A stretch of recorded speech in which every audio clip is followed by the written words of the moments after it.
కందిపప్పులో మెంతికూర పచ్చిమిర్చి వేసి ఉడికించేసాను. ఉప్పు, పసుపు, కారం, చింతపండు గుజ్జు, కొంచెం కేరళ ఉసిరికాయ వేసాను. మెదిపేద్దాం.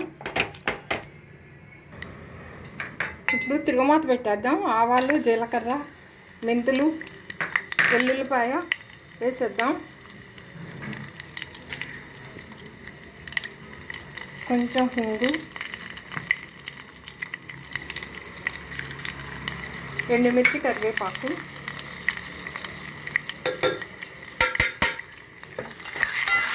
కొంచెం మిక్స్ చేసేస్తాను.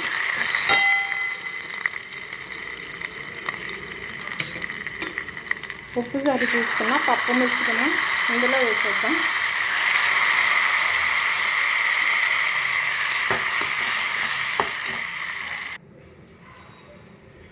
కొత్తిమీర వేసేద్దాం.